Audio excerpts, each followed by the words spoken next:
So for everyone in here just now, we have GDPR, When Compliance Got Interesting, with Gottlieb. So if everybody's here for that, I'll hand it over to you. Yeah.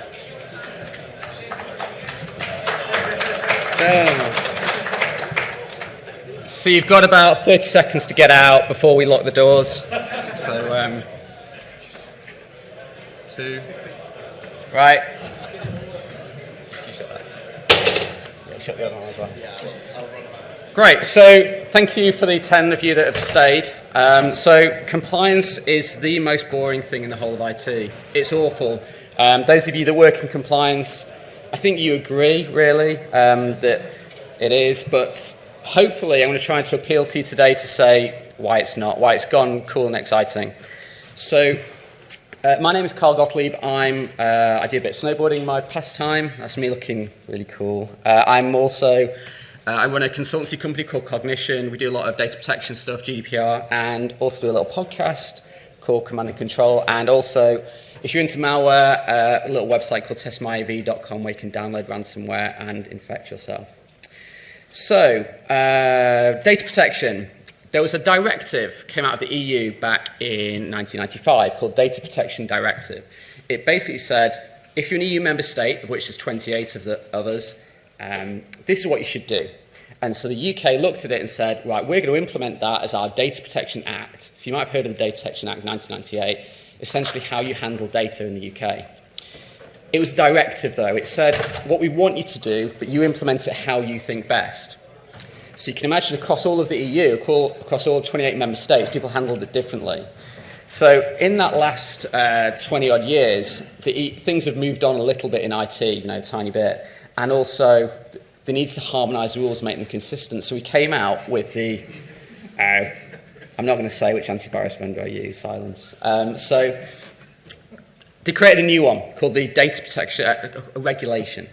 So a regulation is very, very different. A regulation is something the EU creates, and as soon as it creates it, it becomes law in every EU country. There is no implementation, there's no writing of any act, anything like that. So 25th of May last year, EU GDPR regulation came into law in all 28 member states. So it is now law in the UK. So in this title, what I want you to really focus on are the two middle words, data protection. This isn't about privacy. Now, everyone that's really into privacy goes on about how GDPR is about privacy. It's not. It's about data protection. And the two are very, very different. Ultimately, with GDPR, we want you to focus on all aspects of data protection, whether it be rights, whether it be losing data, whether it be keeping data. Ultimately, as a very, very minimum, if you focus on just keeping it safe, that is really where your focus should be. So it has some principles. I don't want you to read all of these too much, but essentially, just look after data. Don't collect too much, don't keep it for too long, keep it, get it responsibly, all that kind of stuff. All of this can really be summarised, these 6 key principles, into just don't mess around with data. Be responsible, protect it, and respect people's rights. Now, what's really interesting about the GDPR, if I go back to those 6 points, these 6 principles, they exist as law. These principles exist as law. So what that means is, unlike PCI, you can't find a loophole inside GDPR, because if you do, the principles will catch you. And so if you say, right, I think I can find a way around this bit and this line item, then if you're not acting fairly, and the regulators will look at that, if you're not acting fairly, you will get done. So the principles are great because they just say do it properly. And what that means as a regulation versus PCI, it's 100% risk-based, which is great from a data protection perspective, but from a implementation perspective, it's a nightmare because you want people to tell you exactly what to do. So what is personal data? Well, this is really what we're talking about, and it's different to what you may know as PII. Personal data is essentially a much bigger scope. It is anything that can help identify you. So a photo can be personal data, an IP address can be personal data. I mean that a public IP address can be classed as personal data because if that can be attributed to an individual. So it's a much, much bigger scope. And you may hear me refer to the term a data subject. That is you, that is me. A data subject is a person. It is someone that holds data that you sort of control for me. And the data the scope of it really is anything that can be filed or searchable. The best way I like to think about it is if you've got a temp job somewhere, what's the data you'd want to steal? So anything searchable that you can find, that's what you want to go after. What's the kind of thing you're going to steal 2 days before you leave the job? You're going to search for stuff. So that's computerized, it's paper-based, it's anything in the filing cabinet, backups, anything like that. Now, there's also another type of data, like an extended bracket. We all know as sensitive data, we understand the concept, but we call it in GDPR special categories. Essentially, it's all the really private stuff. So racial, sexual preference, union membership, things like that. This is the kind of stuff you have to lock down and protect slightly differently. So watch out for that if you ever work in an organization that handles any of that kind of data. But interestingly, because you have to manage that data better, we now need to start thinking, well, should we be collecting that in the first place? Let's say we're running a conference. Should we be asking for things like ethnicity? Do we actually need it? Because if you do, fair enough, you've got to go away and protect it really aggressively. But if you don't, why are you getting into that mess in the first place? And really critically, what's out of scope? So what don't we have to protect? And it's all the random bits of paper. It's a notepad in someone's pocket, it's post-it notes, it's stuff on a whiteboard. It's the stuff that, yeah, there might be usernames and passwords on there, but it's not technically classed as personal data, so it doesn't fit inside the GDPR. Yeah, you don't want to lose it, and you've got other implications, but that data itself isn't in scope. So, the last bits of terminology I want to throw at you are controller and processor. A controller is someone that you buy a service from or deal with, so they've got your data. You've got a contract with them, you signed up to them, like Scottish Power, for instance. You buy your energy from them. The processor is a person behind the scenes. You've got no relationship with Azure from Microsoft, but they are still processing your data. The great thing about GDPR is a shift from where we are now. Currently in Data Protection Act, only the controller can get fined for a breach. Whereas imagine if Azure lost all Scottish Power's data, you'd say, well, it's Microsoft's fault, isn't it? Not Scottish Power's. Well, under GDPR, that now changes. It's whosever fault it is gets done in the end. And that's great to see. Unless you're a processor, and now suddenly the world is suddenly all about regulation. So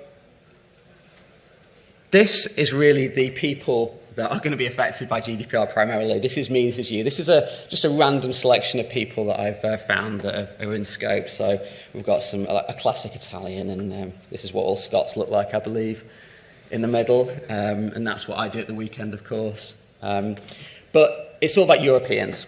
So Europeans are the focus of this, and anyone that's in Europe, all of us, or anyone from Europe, is in scope. And what that means is we are all protected by this. If you're American, currently in here today, you are protected by the GDPR. So whether you're a resident, a temporary person, or a citizen, you've got voting rights, it's all the same. You are all protected in this room by GDPR.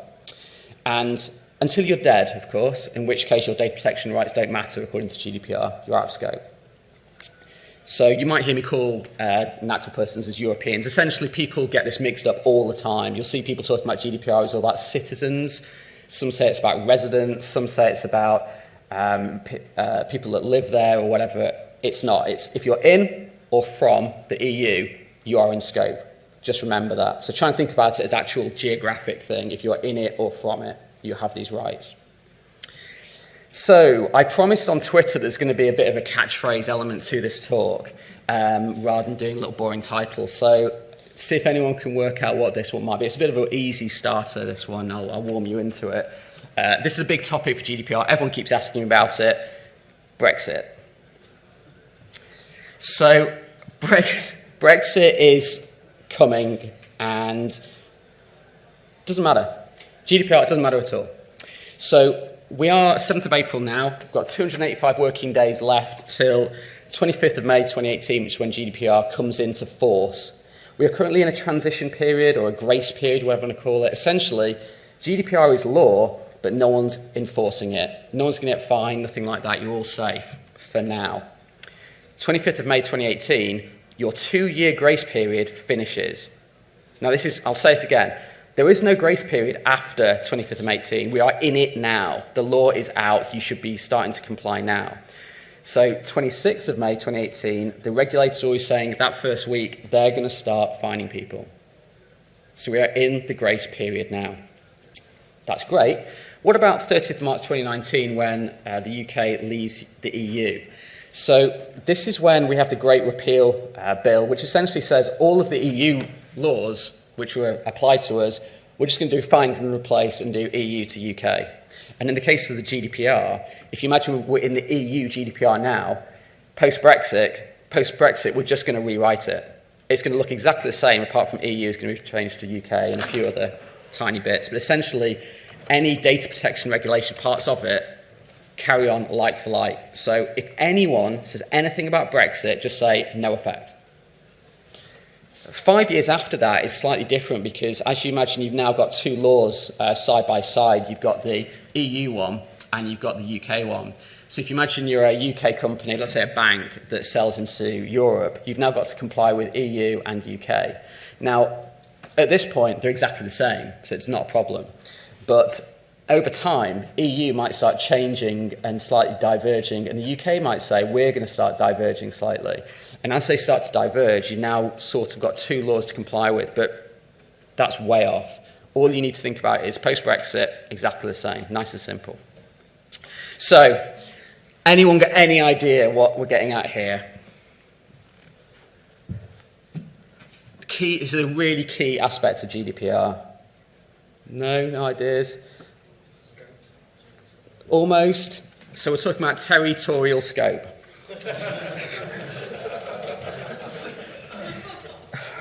Beautiful thing. So essentially, what happens about everyone else, so outside of Europe? So within Europe, you've got the great thing of data transfers are seamless. Poland, UK, Ireland, we've all got the same data protection laws. So that means data can freely move. However, everyone else, you have to have the concept of, let's say, an adequacy ruling. The idea is that, well, what about the Isle of Man? They're not in the EU. What about New Zealand? What about all these other countries? And the EU assess each country's data protection laws to see if they are adequate and therefore get this adequacy status. And there's a number of them already out there, such as Canada and Switzerland and Israel. But there's also ones that get special status, like the USA. They're in a kind of funny place with data protection over the years, and so we had to create Safe Harbor, which is like an agreement of are they good or not, and if they are, we're allowed to trade with them. Safe Harbor wasn't very good, so it got replaced with Privacy Shield, which is out now. The problem with Privacy Shield is it's based on all the amazingly good things America will do with your data because they really care about you. The reality is that doesn't exist anymore, and things like the ISP selling your browsing data in the US mean that, hey, all those underpinnings of those agreements they've got with the EU are starting to crumble. So what that means is that as Privacy Shield crumbles, the EU is going to have to replace it with something else. So you've got other countries as well. So let's say you wanted to outsource some stuff to Pakistan, what then? Or let's say you've got a multinational company. Do you have to comply with all the laws separately? There's some other things the EU GDPR has called binding corporate rules or enforceable contracts, essentially saying legally we'll let you trade if you do it in a certain legal fashion. So there are some other mechanisms. But the key question you will get from everybody is, okay, get Europe. What about non-European companies? Do they have to comply with the GDPR? And the answer is, if you target, sell, track, or access the data of you people out there, you EU people, you have to comply. So let's take American Airlines. So purely US-based company, for instance, they, let's say they had one office in the US. The fact that they sell to the UK and to Europeans, they are targeting us. The fact they are selling in sterling means they're targeting us. If you have a surf shop in Sydney that is selling online in sterling, that is targeting us, so they have to comply. A corner shop in Melbourne that just says local produce isn't targeting us, and so shouldn't have to comply. So think about it that way. Think about it as GDPR is all about you, about protecting you, real people, and other companies, if they try to interface to you, they have to comply wherever they are. So in summary, everyone outside has to comply if they touch you, but also any company in the EU that handles any data. Let's say you're a Chinese company let's say you're a company in the UK, you only deal with Chinese people. You still have to comply. Every company in the EU has to comply whatever data you have completely. So it's very, very big regulation, global reach. And if you are one of those kind of foreign countries, and you have to appoint like a EU representative, so it touches everyone this, so it is truly massive. So any thoughts on this one? Exactly. So penalties, key point here. And for a few people to note, this was actually England losing, so I thought a few Scots would appreciate that. And also, I'll just point out this is actually a real photo of some people trying to put off the penalty taker by flashing. Great photo. So pre-GDPR, this is sort of where we are now. We're still in the kind of Data Protection Act world. The regulator, which in the UK is called the ICO, the Information Commissioner's Office, the reason it's called that is we actually have an information commissioner. It's a real person called Elizabeth Denham, a Canadian lady who's fantastic at her job. And she is pretty hard but very, very fair. And this week fined a load of these organisations, and in previous weeks a few others. These are all charities. And what they all did, and all been fined this amount, is mishandled data. They didn't get breached. What they did was they didn't get consent properly for the way they were processing donor data. Now, I'll look at that and go, Great Ormond Street Hospital fined £11,000. You know, that breaks my heart to think about how hard that money was to fundraise, but also where it's going to. You know, this is real stuff. This is really affecting real people. And these fines are in the context of two things. They're in the context of the ICO having the ability to decide what level of fines they give, so they've got control. And secondly, we can fine up to £500,000 in the UK. Now, post-GDPR, that is changing. So we lose that control and we lose that £500,000 upper limit. So these fines you won't see again against charities. There'll be a lot more. So in the EU GDPR world, you have a fining bracket of up to 2% of your global revenue of your parent company. So imagine if a Google or Facebook subsidiary got breached. It's based on the global turnover of the parent company. So if you, let's say, had a data security breach, someone leaves a laptop on a train with some data on it, unencrypted. Let's say you fail to notify a breach, or you don't get child's consent properly, you can be fined up to 10 million euros or 2% of your global revenue, whichever is larger. You know, this is massive amounts of money, and you compare it to the charities, it's going to dwarf that. Key point here is that this fine has to be standardised across the EU. So imagine you've got 28 people fining equally. One can't say, well, I'll give him an easy ride or give her an easy ride. This is going to be based on what everyone's trying to do. So everyone's going to try and level it. And with these upper limits being high, the levels have to be high. The ICO can't say, well, I'll let them off because it's a charity. They can't do it. However, we've got the upper limit, and this is the big one. So 4% of global turnover.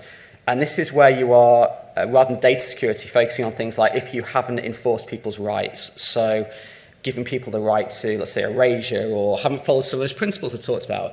If you acted unfairly and unlawfully, this is where we can have those 4% fines. Now, don't let any idiot like me tell you that people will get fined 4% of global turnover on day one, because it won't happen. It might never happen. The reality is that is the upper limit. And watch for the trends when it starts happening of where those levels go, because at first people might take a bit easy and then start going up and up and up. A key point on the fines is their punishments, but a line in the GDPR, which is really critical, remember this one word, please. The fines are dissuasive. Dissuasive is the word. So I will fine you so that somebody else doesn't breach in the future. This is all about dissuading other people, so the fines have to be harsh on purpose. So, any ideas? Key point of GDPR, I've already mentioned it a few times. Consent. So, consent is a really well misunderstood area, but essentially, for a lot of things you have to get consent, but not all. A great thing about the GDPR is it's changed those consent models around. So you know you've seen opt-out, tick boxes, pre-ticked opt-ins, all those things. They are now invalid.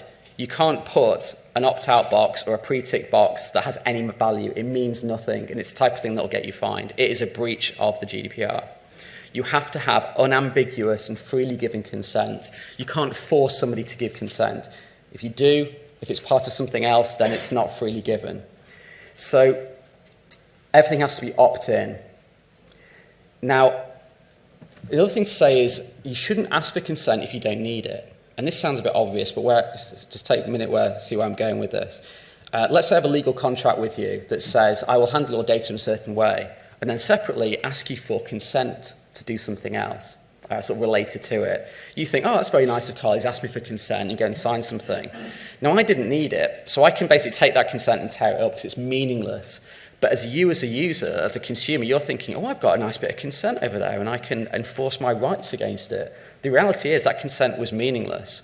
So people have to be very careful that you should not ask for consent if you do not need it. And most times, you don't need consent. If you signed a legal contract for something, you don't need someone to keep asking you for consent because it's part of that contract. And there's many areas where you don't need consent. So, for instance, if you're a business, you have what's called a legitimate interest if you're already engaged with somebody. You might have a contract, it might be a legal thing, it might be to save someone's life.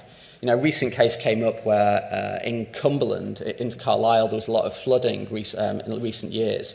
And so people had to find people's data, access it very quickly and send lifeboats down the street to get to them. Now that's an example of where we said, well, it's to save someone's life. I don't care about data protection laws for a minute, I'm just going to rip them up and go and save someone. That's what we call vital interest or basically life-saving. If you're under 16, you can't give consent. Now, that's a new one for the GDPR. Some say 13, some say 16. The law says it's 16. However, some countries can say, well, we think someone at 13 is okay. So they've got, they can change the law in each country, but generally it's going to be 16. Now, think about that for most websites. If you're under 16, you can't consent to them. So we're going to see that starting to emerge as to how we determine that, because we've got to do some checking a little bit if it's possible, but also 13, 14, 15-year-olds wouldn't be allowed to consent. Cookie law. You know those annoying banners you'll get on websites saying by clicking OK you agree to something you've not read? Well, they are invalid. They always have been invalid. Now, this is the thing not many people know. They never have been valid. They mean literally nothing. You do not need to put them on your website. They are pointless. The reality is that GDPR says you must get consent for anything not first party. So imagine you go to carlgottlieb.com, to my website, and I put my own cookie on just to track you that is all based on my servers. That's a first-party cookie, first-party tracking. I don't need consent because I've got legitimate interest. You come to my website, you sort of expect me to sort of see your IP address. But what about Google Analytics? So Google come in, put their cookie and start tracking you. That is a third-party cookie, third-party tracking. GDPR requires that to now ask for consent. Any other trackers, any other third parties must ask for consent. Now, if you play this out, you'll think that for every website, they're going to ask you 5, 10, 20 different consent questions. And the reality is that's what, by law, has to happen. But in reality, the EU have said, well, this is nuts. We're going to create a new regulation to sort of fit into GDPR called the e-privacy one. It's currently in a kind of analysis phase, due out end of the year. But the idea of it is that rather than asking you for every website, every consent piece, it's going to, on first browser install, ask you, hey, Carl, what's your view of consent? Do you want to opt into third-party cookies? Do you want to allow first-party cookies? That kind of stuff. Done. That's your global settings set.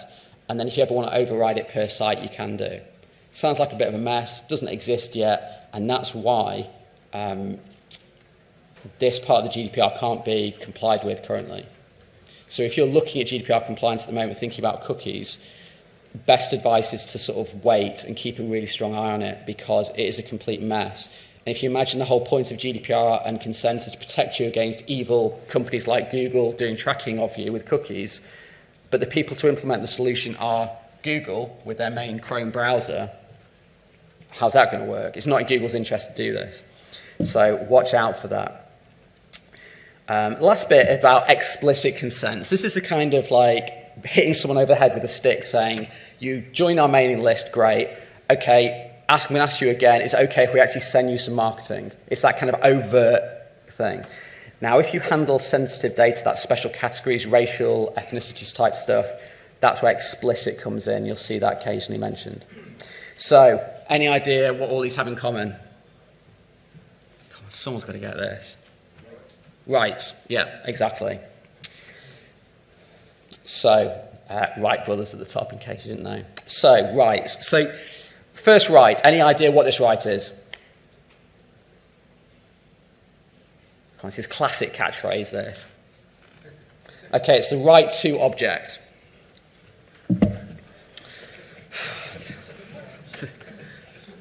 Right to object. Right, so a bit of a slow start today, I think we're having. So, first one, so essentially right to object says you can say no to processing. And I, as a controller, have to actually offer you that right. You must, whenever you sign anything in the future, whenever you tick anything, it has to say, you have a right to object, you have a right to know what I'm going to do with that data. And direct marketing is actually called out as a very special case if you get involved in that. Essentially, you must provide opt-out if you're doing any marketing, and you must obey it. So we have a lot more rights about direct marketing now. And anyone involved in the automated decision-making, profiling business, this is a key one. A lot more consent is required, and also you can't have this idea of the computer says no. You know, you've applied for a loan, computer says no. Why? Well, I don't know, it just says no. So as we move into more AI, ML type stuff in the future, we have to be able to explain these algorithms in a GDPR context.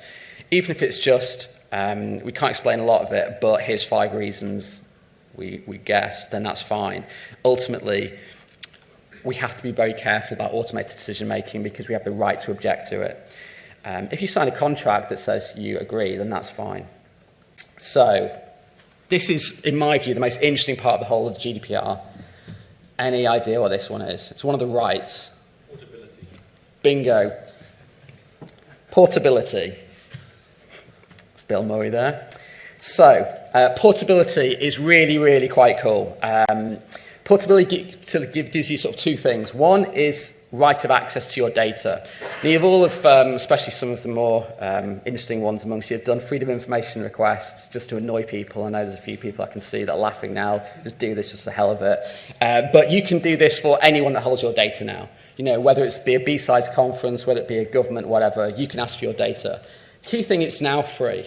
It has to be free. Unless you're being a bit vexatious about it and doing it every 5 minutes and asking for all sorts of stuff, they can start charging. But they have to do it for free, generally, in 30 days. And it's to see all of your data. And they have to give it to you in a format that's human readable, like a PDF. But also, here's the cool bit, you have the right to have it moved elsewhere. So let's say you are currently with a bank, you know you have the idea of fast switching. You can say, well, you've got my data, please just transfer it all over to RBS. Well, that applies now to all companies. So imagine you have a Spotify account, and you've got all your, one of the reasons you don't leave, as much as you like Spotify, is you've got your history on there, your playlist history, all the information it's got about you, about what music you like. Well, if you want to go to Google Music, GDPR will mandate that Spotify has to have both an export button that you can export it and import it into Google Music. But the other cool thing is you can just say to Spotify, I'm lazy, do it for me. And they have to actually send that data across. Now, the EU is pushing for APIs that will automatically do this. That's not going to happen. But essentially, it's your data. You're in control of it. And you can say to a controller like Spotify, give it to a competitor. Very, very interesting kind of scenarios. And if you think about where you're actually locked in certain providers, it's just a bit of a pain in leaving, EU is taking that away. So portability is a great right that you've all got. So, any idea on this right? This is quite a nice simple one. No? Rectification. I think that's what it means. I haven't really read it. So rectification is a simple one. Essentially, if someone's got inaccurate information on you, they have to update it. They have to, it's law.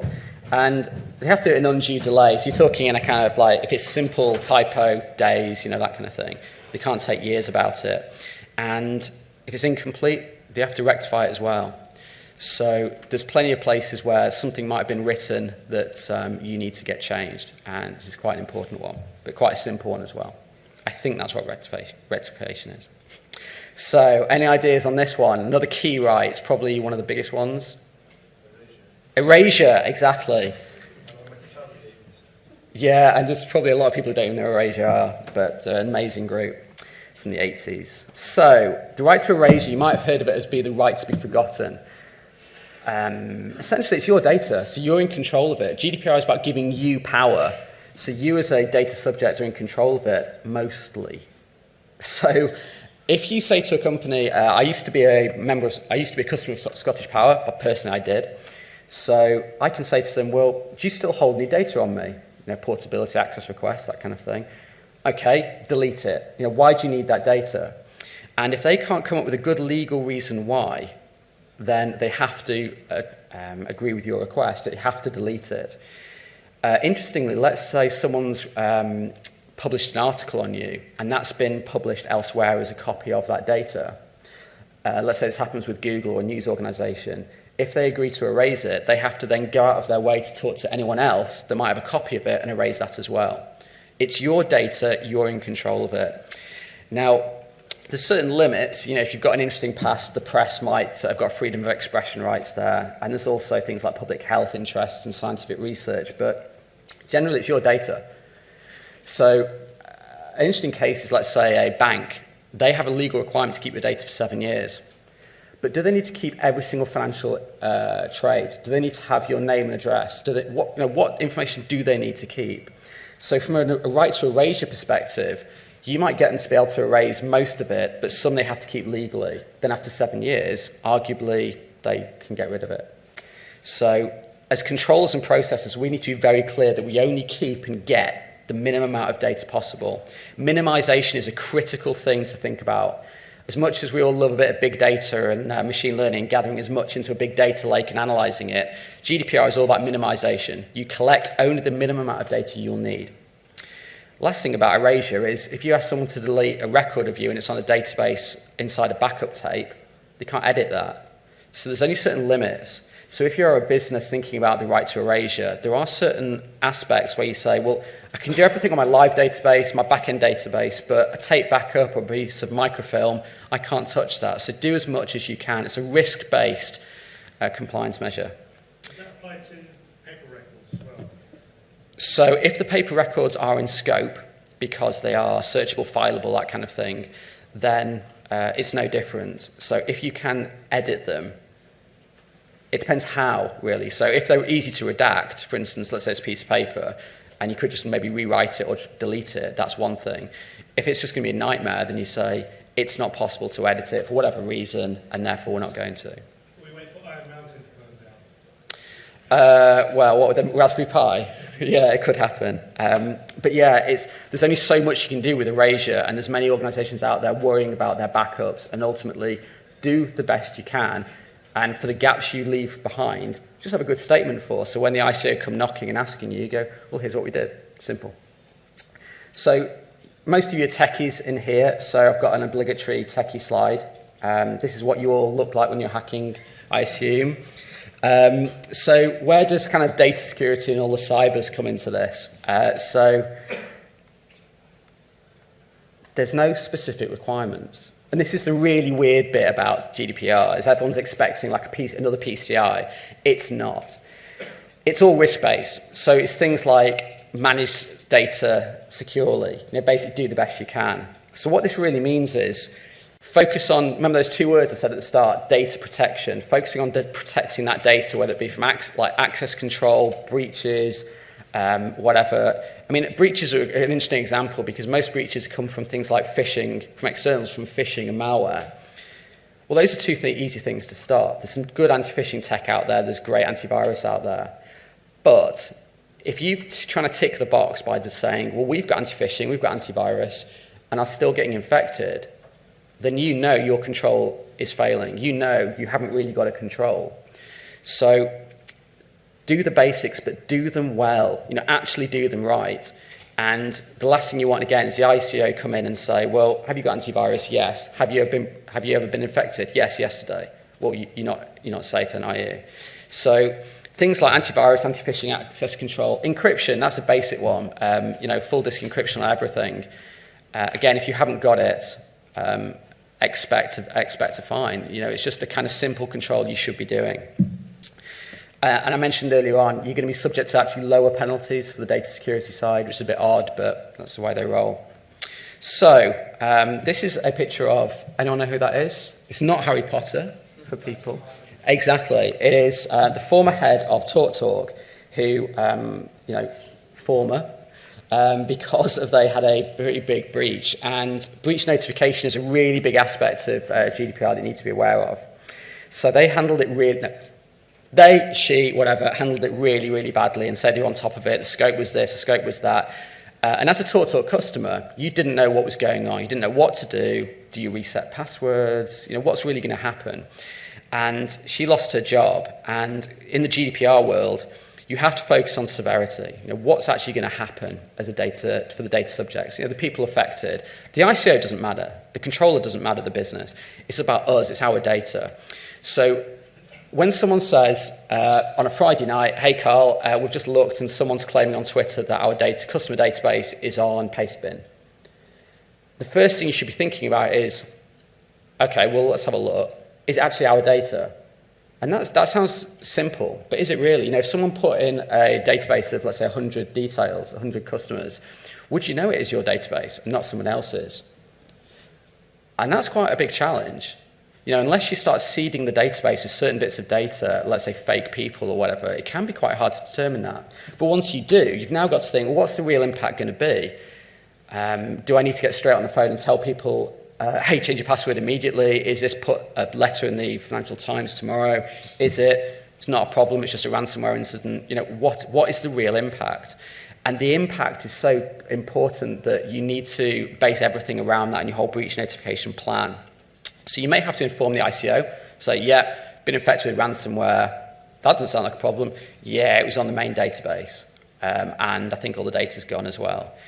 You may have to inform the data subjects, phone them, email them, whatever you think will help, notify them and help them genuinely.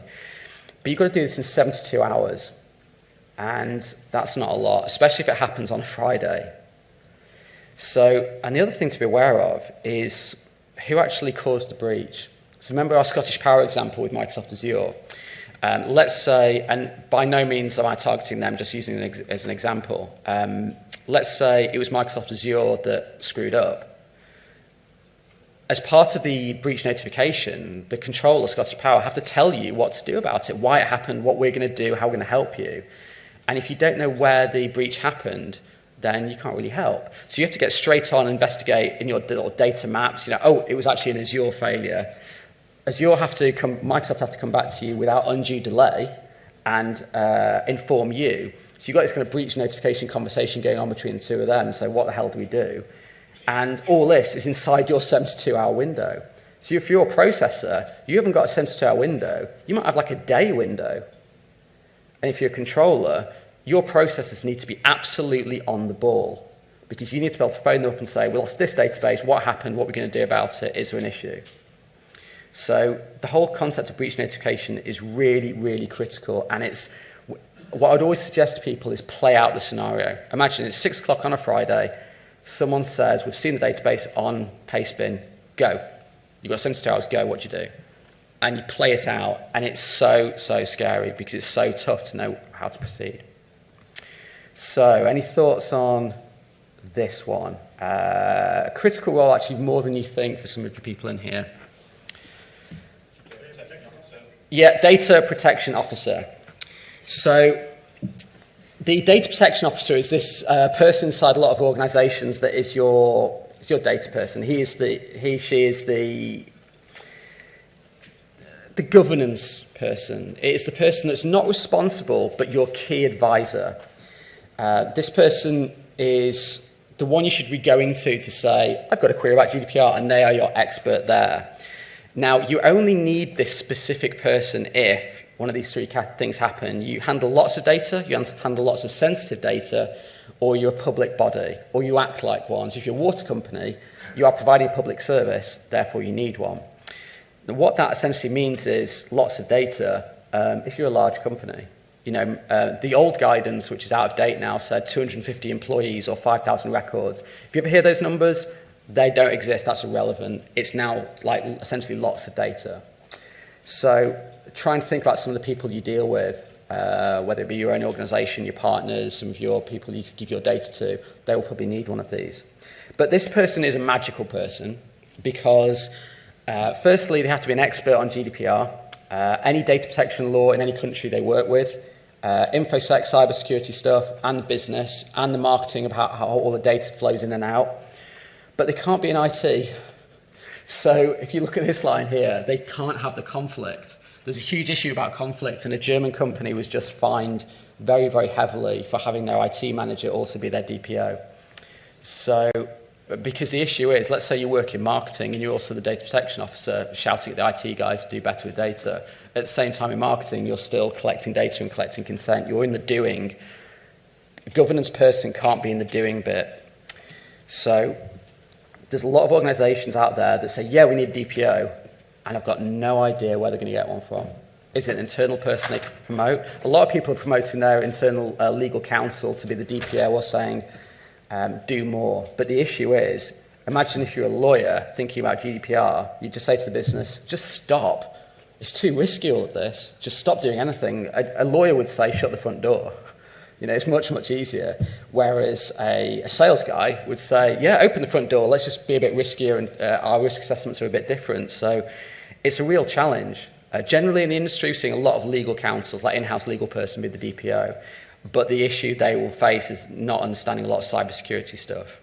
So you see a lot of companies like ourselves offering virtual DPOs, which is where we get like a person doing a day a week, a day a month as a DPO. So the important bit, though, for all of you in here is what does it mean to any of you? Because, as I said at the start, compliance is the most boring thing in the world, but not if it actually relates to something like cash. So the first thing to say is you've got rights. GDPR is about empowering you as real sort of Europeans. You've got control of your data. It's not like PCI or ISO or any of this kind of guff. It's about protecting you and giving you rights. So you have things like portability, and critically, you can cash in. People have been talking about whether this is the next PPI wave of ambulance chasing, whether that happens or not. The reality is that whilst I talked about administrative fines earlier on, that 2%, 4% of turnover, you can now sue. So, and also an association could sue on your behalf, like a consumer association. So let's say TalkTalk, they got fined by the ICO, £400,000, great. But when it happens next time, no problem for a class action lawsuit. You get behind that and claim a few £1,000s each. Suddenly administrative fines like the 400k fine are blown way out of the water. So fines, as you'll hear everyone talking about them about GDPR every day, like idiots like me, they are great, but the compensation that people like yourselves will claim from class action lawsuits is where the big, big issues are going to happen financially. But hey, we all love compo. So what about us in the industry? What can we do? Well, there's a massive supply shortage, and I can't explain how big the shortage is. It's ridiculous. People have talked about there'll be a need for 90,000 data protection officers worldwide, of which there's almost like 90,000 more data protection officers worldwide in the next 12 months. The shortage is ridiculous, and the expertise required are quite extensive. So there's a big thing from that side. But also, what about the auditing side, like the offensive kind of stuff, which a lot of you are a bit more interested in? Well, at the moment, a lot of assessments are very much, we found a vulnerability, give us some cash. Well, as a kind of chief exec, I don't really care because it means nothing, and most IT security managers will take a pen test report and put it in the shredding bin anyway. So what actually matters? Well, if you can find some data, whether it be inside the organization or outside, suddenly your data assessment report, your pen test report, your red team report, whatever you want to call it, becomes very, very interesting. Add that to vulnerability, responsible disclosure, and you suddenly get into an interesting place. So let's say you find some data on Twitter about, or let's say Pastebin, you find some data of a company. As soon as you inform the controller, the 72-hour clock starts. Now, I'm not saying you could do this maliciously by doing it on a Friday evening, but think about responsible disclosure now, in the sense, as soon as you disclose it, if they are technically aware and you've got an email date to prove it, or even post it publicly, they have to act. when it's related to data. You know, saying, oh, I've got vulnerability, they might not have to act. But if you say, I've found some data on the dark web about you, they've got to act immediately. There is no waiting. Now, that could be a really interesting place for research of how you might want to approach certain things. Like whether you want to think, tech is great, but if I can use tech assessments to get to real data, that is the stuff that instantly gets to the chief exec. All this stuff will get straight to the boss, the chairman, the chief exec of any company. So data-focused stuff is the one that will really make a big difference. But from a business, what about the benefits? It sounds all quite negative, what I'm saying. Well, it's not. If you're a business, this can be fantastic. So most businesses are fairly generally bad at data protection, but if you can be the ones that come out and say, look how good we are because we're so ahead of the curve, we're GDPR compliant, we're doing lots of great things, then there's a huge PR angle to that. So there's a great competitive advantage. I mentioned before about Spotify and Google Music. Well, the data portability thing is interesting because if you've got organizations and customers that are locked in to, like, it's sticky because they can't leave, it's just too painful, that disappears. So if you're a small organization, let's say a small medical company or a small mortgage provider, you can say to us, just leave Bupa or leave whoever these AXA or these big medical companies and come to us with one click. It doesn't cost you a thing. We'll take your 30 years of medical history without having to type anything into a form, and we're a startup. Go. You know, that is suddenly very interesting because it really is competitive.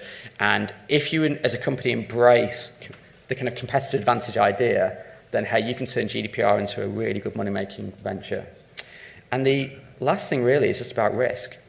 Every organization I speak to about GDPR says, oh, yeah, it's so dull, Carl. Yeah, but chief exec just give me 2 million quid to fix it. If he doesn't know what it's going to cost, he's just going to fix it.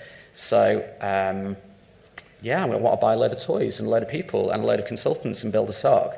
And suddenly, there's this money coming in to actually get things right.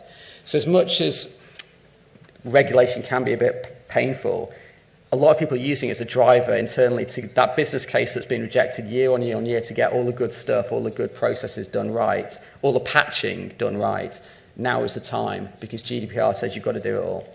So ultimately, everybody wins. It's a fantastic place to be, and I would hope you come away with this thinking, I as an individual benefit, companies benefit, and I think we can all win out of it. So, thank you very much.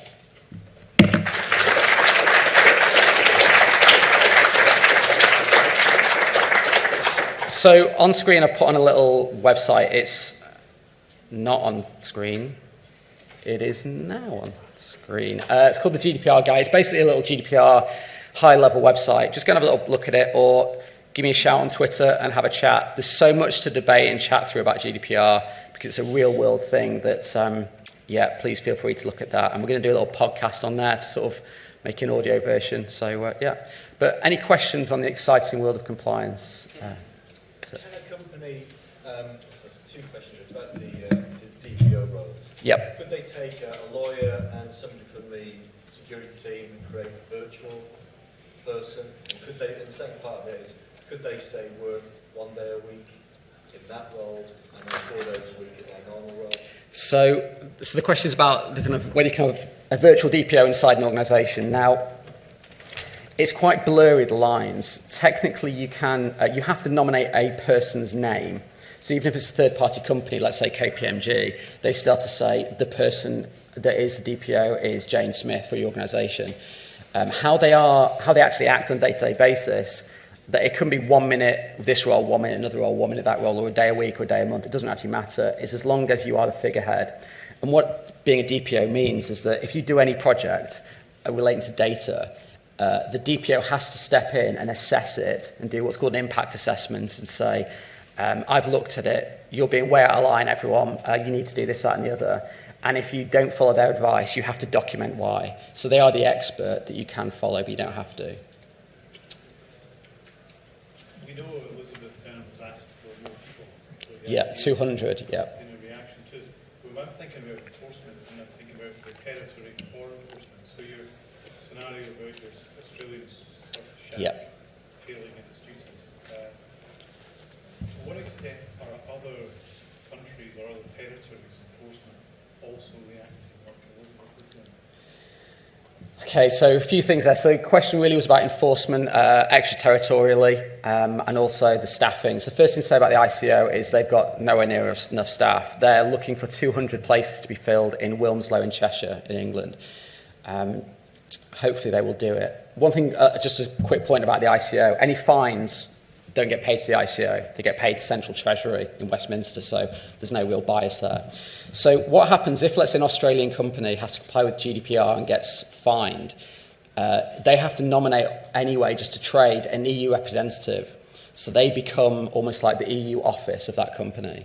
It can just be a lawyer, it can just be a person on the street, but that is their representative. And so that is the...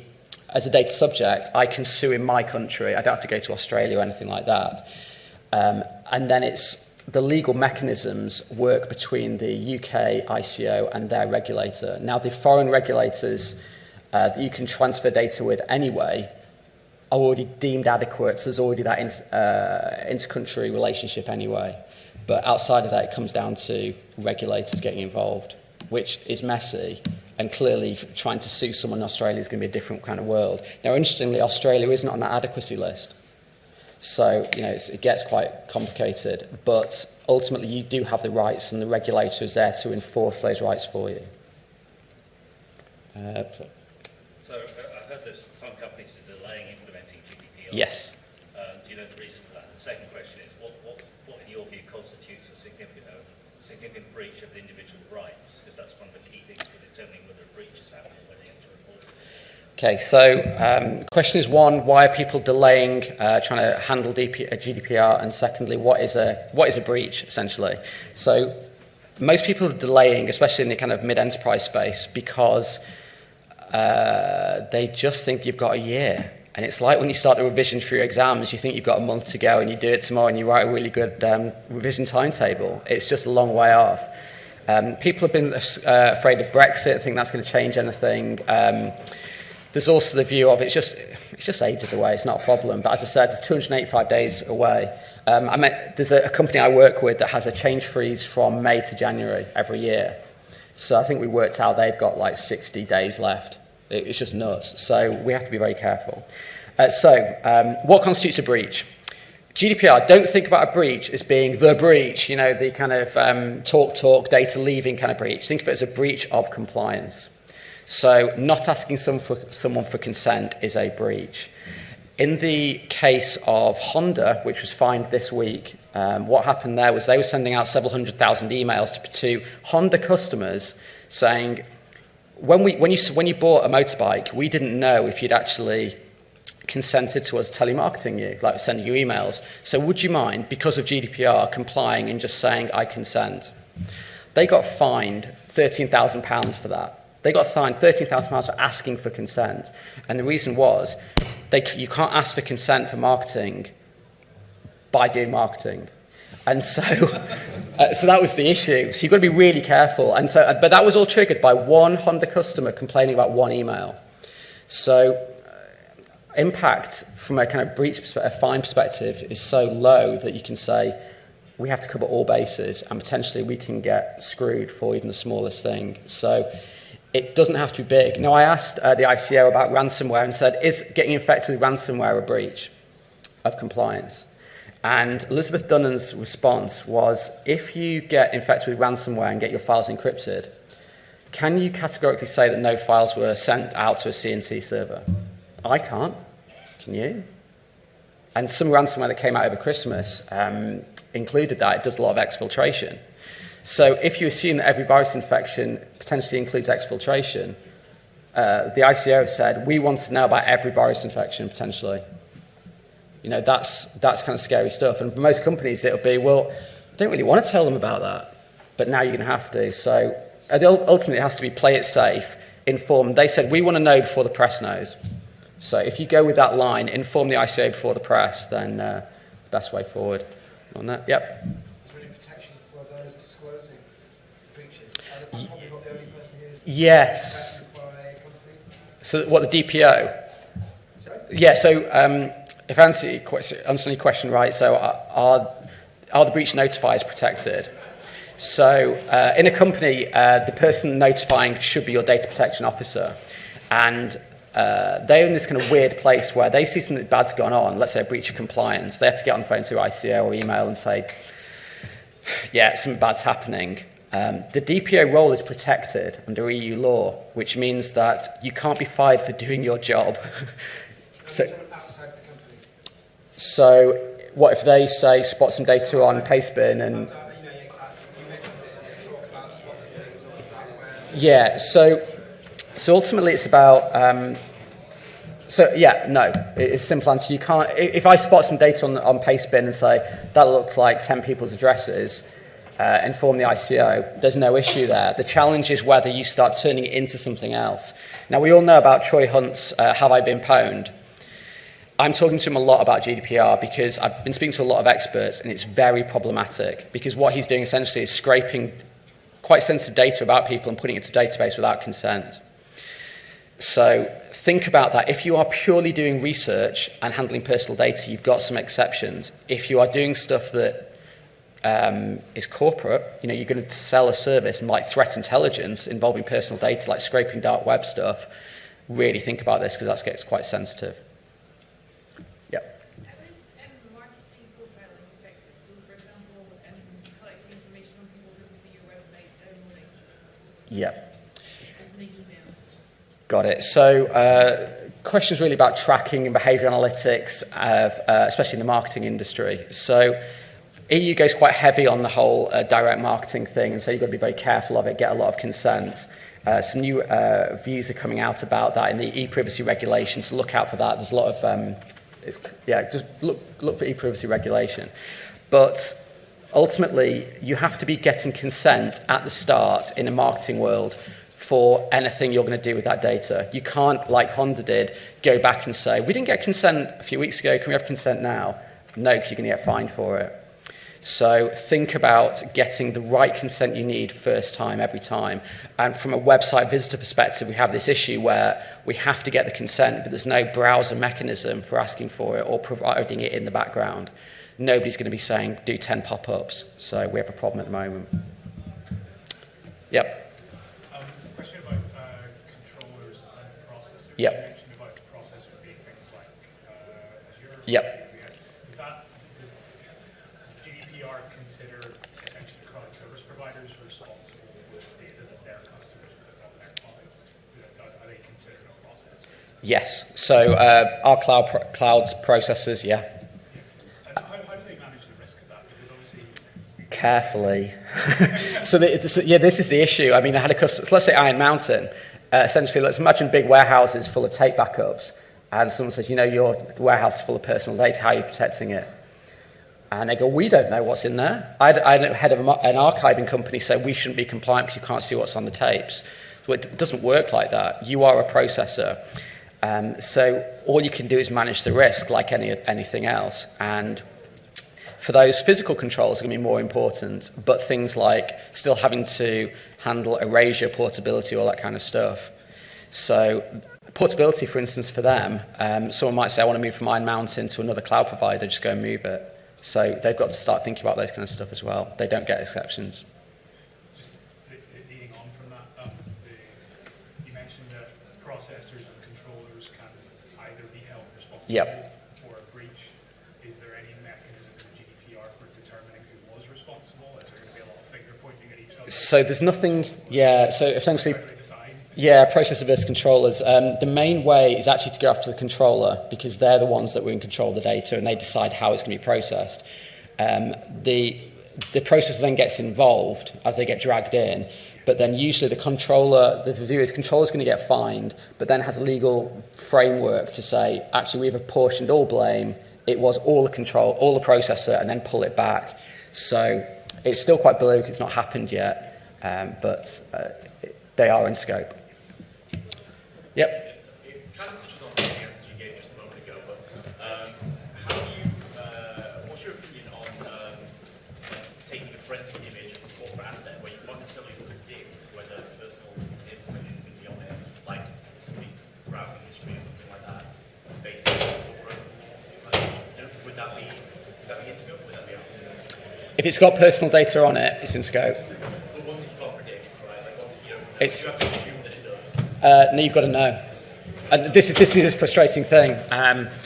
So essentially, if it's your responsibility to know what all the data is, all the personal data is, and where it's going, you don't have the ability to say, I didn't realise. So, yeah. Great. Thank you, everyone.